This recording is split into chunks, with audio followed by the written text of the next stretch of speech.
Welcome to the Wedding Vendors Happy Hour, where we dive into the world of wedding entrepreneurs. Learn how they got started, what advice they have for you, and everything in between. So grab a drink and take a seat as we interview amazing vendors with your hosts, Derek and Jade. Wedding Vendors Happy Hour. It's a podcast, but it's also happy hour. Happy New Year and welcome back to the Wedding Vendors Happy Hour. My name is Derek with Derek Preciado Photography. And I'm Jade with Jade Preciado Events. We're thrilled to kick off season 3 with our very first episode of 2025. That's right. New year, new goals, and plenty of opportunities to grow. In today's episode, we're diving into how we're setting intentions, focusing on growth, and planning for an incredible year ahead. Whether you want to elevate your brand, streamline your workflow, or create more balance in your life, we've got tips and insights to help you crush your goals this year. So grab a drink, take a seat, and let's get to it. Wedding Vendors Happy Hour.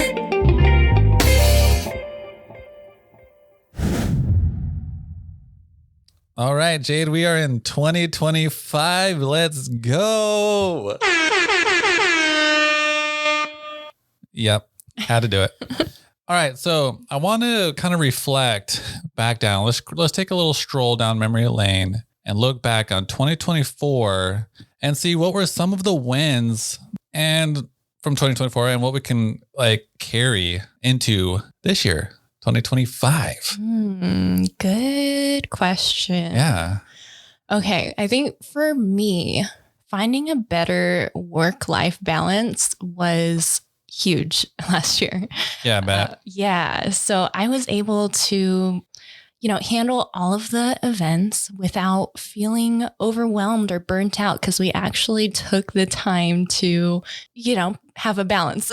Yeah. And I feel like I remember with you, you would be stressed because you had so many on your bucket. Yeah. In your not bucket. really stressed, just like a constant sense of anxiety, So just kind of like being able to compartmentalize and turn it off while, I'm officially off work for the day or whatever it is. Yeah. And I feel like a lot of vendors don't really look into what actually planners have. Like you guys have so many weddings in one day, but you're working with them all simultaneously, right? And then us, we just photographers, video, pretty much every other vendor goes there just the day of. There's so many weddings that we manage at one time, and they're all in different stages. Like some we might be onboarding, some we might be, planning their final details 2 months out, or others we might be working on the design and rentals. Just like so many things that we keep track of at once for multiple clients, and I want them each to, have that same authentic, best experience from me at every point in time, every stage. So I realized how important it was for me to just have that balance and be there fresh for all of my couples. So I think 2024 was really good for that. And another one for me personally, I thrive on weddings that reflect the couple's story and personality. It's just overall so much more fulfilling, I think, for me, like for my job, like it's fulfilling, but also overall for the couple and like the experience. And honestly, I feel like that was the case for most, if not all of our 2024 weddings. So that was another thing that I was excited about. So in a nutshell for you for 2025 is to continue the work-life balance and then focus on like the bride's couple's wedding. I guess, which is like always a staple. But I mean, just looking at like my calendar for 2025 and the weddings that we're working on right now, like they're all shaping up to be like these incredibly meaningful events that are filled with intentional details that tell their story, you know? So I don't know, just focusing on that. That's good. That's interesting. That's interesting that 2025 is showing more of those type of couples. Well, I think that's how it always should be, and what we always like tried to work with. I just feel like I'm getting the clients that I want to be getting right now. And that's good. That just brings me to a little tip. It's like, stick with your business, even though you feel like you're not getting your clients, they will come. Just post who you want to attract, right? Yeah, maybe that's how it happened. Yeah, it is how it happened. I'm like a ghost on Instagram. That's one of my big goals. That's a goal too. Dear Lord. To not be a ghost. That's awesome. So for me, I think one of my things I did in 2024 was I rebranded my site. Yeah. I rebranded. I tried to attract, like I just mentioned, the clients that I want. And I felt like it worked. Yeah, it matches. I think your online presence now, it matches better your unique style. So yeah. And it was hard. So when I rebranded your site, I mean, it felt like I was starting from scratch. It felt like Google was just like, who are you? We're not going to showcase you, you know? So I felt like when I did that, it was kind of tough to kind of bring it back up to light, but I feel like it's slowly going and I'm reaching the clients that I want. They say that when you rebrand, say to a higher market, there's pros and cons. And I feel like the pro is that I'm trying to reach where I want to be, but the con trade-off is that they're like, you can't have it all. You can't have it all. Yeah. There's going to be like, they're not like a bunch flocking to you, you know, it becomes more quality, limited in quality once you get higher and higher and higher. And then it's about getting in there. So less quantity. So that is what I'm bringing into this year, is keeping the quality and keeping my brand strong and working to where I want to be, focus on where I want to be. You know, that's a good point, because I did the whole website rebranding thing like the year before you, or at least I went through the process faster than you. Yeah. So I got to, I guess, see the benefits of it this year. And maybe that's why I am reaching more of my ideal client. So that's a good point.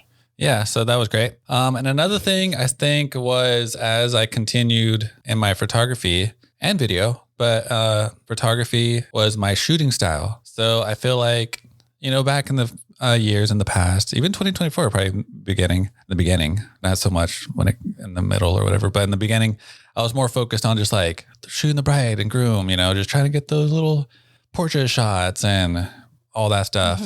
Like just focusing on the checklist, like the checklist. Capture. Yeah.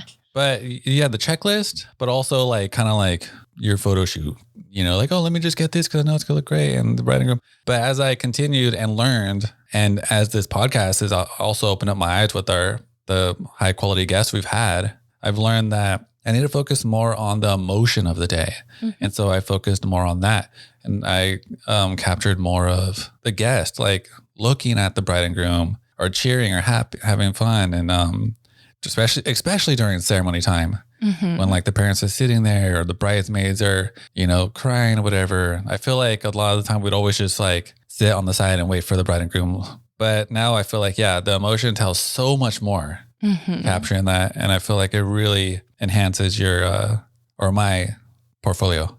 Yeah, because I mean, these are weddings and they're full of emotions. And so capturing all of that, like the stories within the stories and reactions for the bride and groom to see that they don't get to see in the time. I think that's so valuable. Yeah, this is huge, because I remember I had a call with a bride and I mentioned that to her. I remember I told her like, hey, you know, my job is to capture the beauty of your wedding day and the emotion of everything that unfolds. And I want to be there to capture it. You know, I'm not gonna stand there and like talk to you like during you're getting ready and just like chat you up. I might say hi and here and there, but I'm gonna stand back and make sure I capture everything.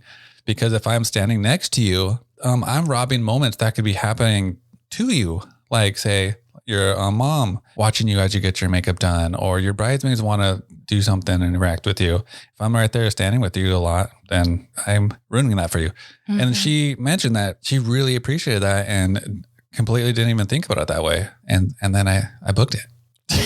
but yeah. I mean, that's a good point. Like there's a lot of photographers that I can picture doing that, just being there and directing all of the things, which is great, especially if they don't know what to do. But then there's times you got to step back and let the things unfold.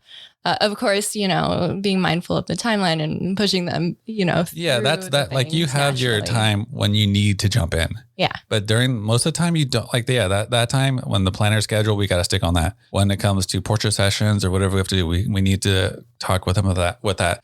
But we're not their little puppy dogs. We're not supposed to be there. We're not they're not hiring a best friend. That's their bridesmaid squad. That's their squad. They're hiring us to capture beautiful moments and, to capture those moments in time for them forever. Mm-hmm. And if we're robbing them, they're not going to get it. So I learned that too. Actually, I've never really been like the guy that would chat like crazy.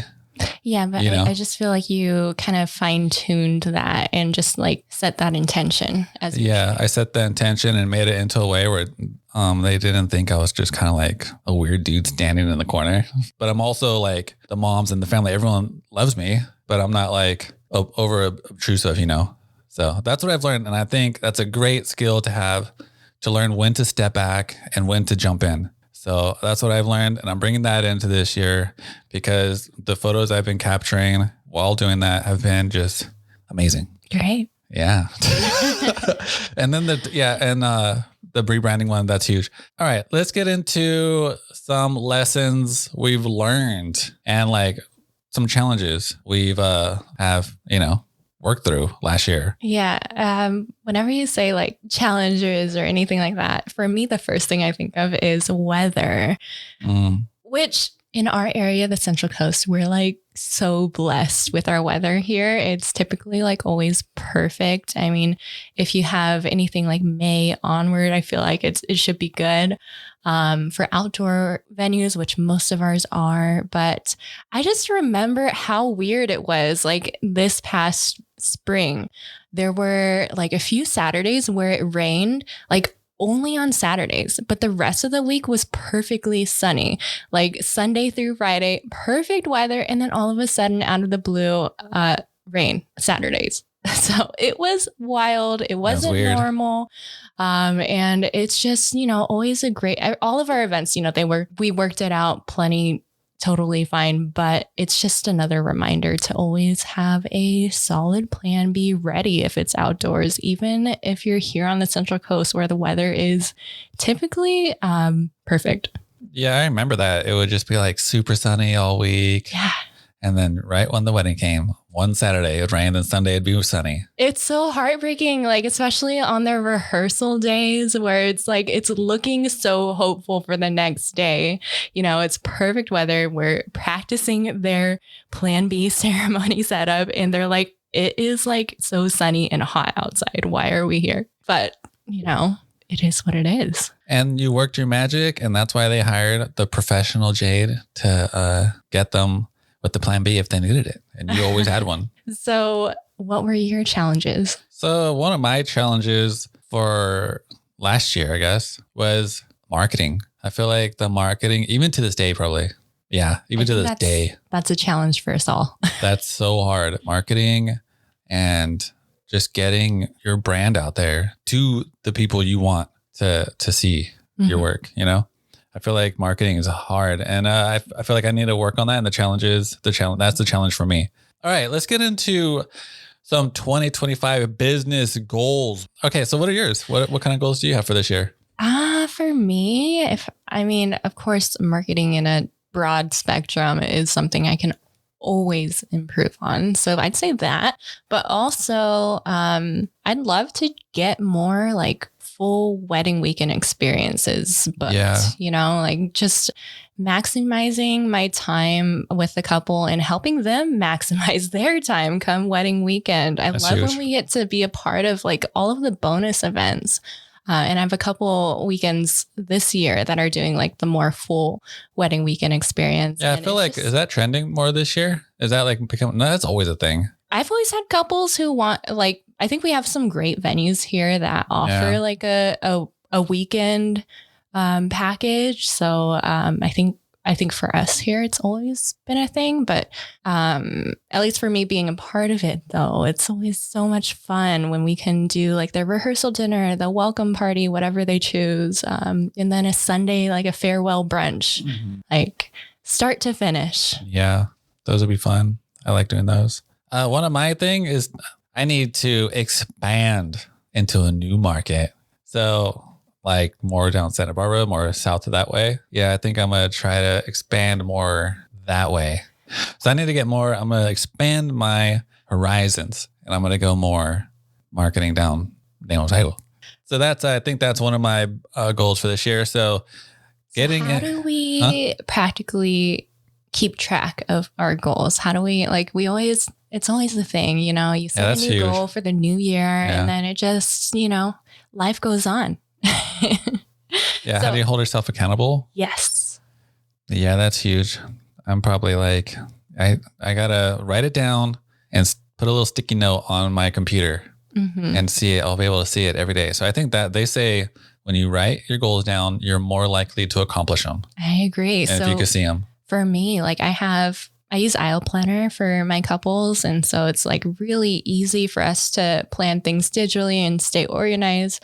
But personally, like I still love my physical planner. So I always, every week I write my priorities and tasks and it helps keep me accountable. If ever I'm like carrying the same task over to the next week and I'm writing it again week after week, I know I'm procrastinating and I need to prioritize it, get it done. Yeah, I've been doing the little book planner too, and it does help. If I didn't write it down, I probably wouldn't be doing it. You know, to check it off, you hold yourself accountable. You just check it off like, all right, did I do this? Crap, I didn't do it. And I got to do it. Yeah. So those empty check boxes, they give me anxiety. And so. Yeah, those are huge. Do you guys have check or planners? I'm pretty sure we're not the only ones. But another goal for this year is we need to network more. Yes. We need to like us talking to you guys like this is great, but I think we need to go to more, not like, I meant like networking as in like maybe like me shooting for a little event that's happening or offering your services for something for in the wedding industry. You know, more of the community. More of the community. Events, yeah. Just for fun of it and just, you know, get back and with everyone. Yeah. Yeah. I mean, we're so blessed to have like such a great community of wedding vendors and we love you all. Yeah. And it's easy for us to just kind of like get in our own bubble. But all of us. I love getting to, you know, connect with everybody and learn from each other and inspire each other. So yes, agreed. 100%. So let's see, personal goals as vendors. I think yours was the work-life balance and self-care. I think I want to work on self-care too. That's a huge one. Yeah, work-life balance, like it's always a challenge in this industry, probably every industry. But last year, like I said, we made huge strides. I mean, we traveled more. I mean, thinking about it, we went to Morocco, Spain. Yeah, we went everywhere. Dang, that was so fun. But yeah, traveling definitely opened up my eyes and just brought new like skill sets to us. Yeah, inspiration. And just, like, being able to recharge too and come back fresh. This year, like even if we don't travel as much, like Japan. Even if we don't travel as much, like we'll still prioritize you know, self-care and rest and that balance. Yeah, I think self-care is huge for all of us as entrepreneurs. Like you have to take care of yourself. And I feel like sometimes we forget that. At least sometimes I do, you know? So I think a big self-care tip is to celebrate your wins, even the small itty bitty ones, no matter how big or how small. You need to celebrate them. It's easy to get lost in the hustle, but recognize the progress that you make will always keep you motivated. Yeah. Like sometimes, man, you can just get in the dumps. You know, you're like, oh man, you know, I feel like 2020, the past couple of years, everyone hit the lotto with weddings. And now I feel like it's just going zoom, zoom. It's out. We're in a roller coaster right now. Oh, I definitely think there was a big roller coaster. You know, COVID kind of is still causing ripples. It's still causing ripples. You know, gave us that big surge the years after COVID when everybody postponed and people were like waiting for it to be over, and now they're ready to get married. So there was so many weddings. And so it was like so easy for everybody to fill their calendars. So I feel like anyone that is, you know, feels like they're in the dumps or in the dark and not getting any bookings or whatever, just stay positive. Don't let the fear destroy you, because that's one thing I'm gonna focus on is my chakras, my energies. Or my frequencies. You know, you gotta push out that positive energy, because if you so that's my tip for you guys. Just always be positive. Push out your positive energy. Whether it's even you're just at home laughing with your kids, your wife, your boyfriend, girlfriend, your dog, I don't care. Just being positive, the energy, the universe will give back that energy. Like if you're positive and happy out in the world, you'll receive it, positive and happy energy. Mm-hmm. That's huge. So don't get in the dumps. Just stay focused and always know that there is something positive coming your way, right? Jade's she's a little beacon of light, and she's always positive and happy and running around. And man, she gets all this little gifts and everything coming towards her all the time, which is amazing. And it's a blessing to see. I'm always, you know, just trying to count my blessings, never take anything for granted. That's a tip right there. Count for your personal goal, or not. Yeah, just even a goal. Just count your blessings, right? That's a goal. Sometimes we forget to appreciate what we have. Yes. And you're talking, I'm all over the place. Like your mindset for the year. I think that's important to have a mindset for growth. Yep. And you kind of mentioned overcoming fear of failure. Yeah. And not being afraid to take risks. So I think that's something that we can all benefit from. And huge. Yes. What was that movie? We just watched this movie called Fall, and there was this one quote that almost changed my life. It changed my life. It was if you're afraid of dying, don't be afraid to live. Yeah, that's huge. Take that, you listeners, write that down, take it with you, put that in your pocket, and just live your life. Whenever you're feeling like afraid, just take that note out and then live your life. Mm-hmm. Man, I'm going on a rant right now.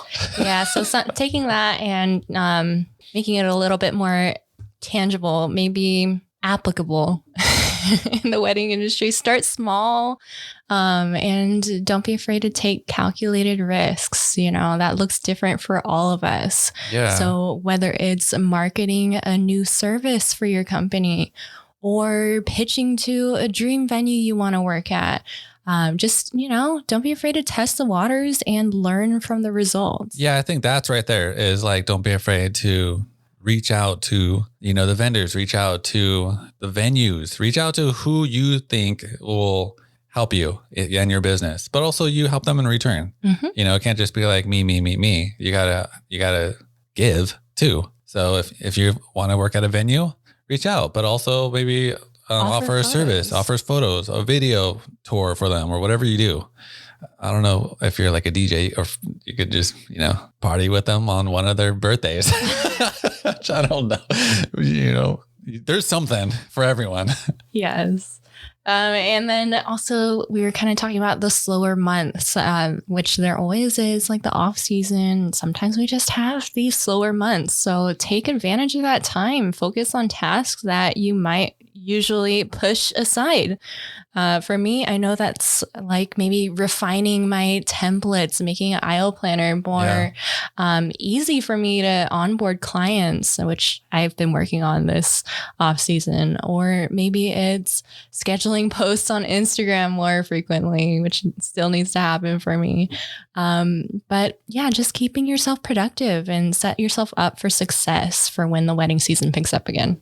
Yeah, on those slower months are your prime months to better your skills, better yourself, hit that gym, get them muscles, and then show up on wedding day just like, bam. Okay. You're ready. No, but yeah, focus on your skills, you know, focus on your website. That's another thing I want to do is blogging. People say blogging's dead, blogging's up, whatever. But look at your guys' go to Google Search Console or look up your analytics. You will see your pages that are attracting. And I could tell you right now, the blog posts pages attract. That's what I'm saying. So they work. So blog more, but make it intentional on who you want to attract, because whatever you put and Google grabs it, that's what you're gonna get. Blogging is still an important thing. It has to. Yeah. Google loves words. Yeah. You know, it wants it. Yeah. You need to do that and then focus on your skill set. Any tips for goal setting? Like, I feel like we did a lot of goal settings. I feel like I'm getting flashbacks back to school where they tell you to do like the SMART goals, you know? Yeah. Like those, what's it stand for? Specific, measurable, achievable, relevant, and time bound. So do your SMART goals, people. And post on Instagram. There's a goal. Post on Instagram. Yeah, so a SMART goal version of that would be like schedule Instagram posts every month for 3 posts a month or whatever it is to keep engagement consistent. Yeah, because we get inquiries through that too. Yeah. Yeah. All in all, 2024, we've had a lot to learn from and a lot to grow from. And we're definitely bringing it into 2025. And I'm excited for 2025. Yeah, so that's a wrap on our first episode of 2025. And I hope these tips inspire you to set goals that excite and challenge you this year. Every step takes you closer to your vision. So it doesn't matter if it's a big leap or small, it just keep moving forward. That's right. And to our listeners, thank you for tuning in to another episode of the Wedding Vendors Happy Hour. If you haven't already, hit that subscribe button to hear from some more amazing wedding professionals. Whether you're listening on our podcast or watching on YouTube, we appreciate your support. And remember, stay inspired and keep those wedding dreams alive. We'll catch you on season 3, episode 2. Thank you for listening to the Wedding Vendors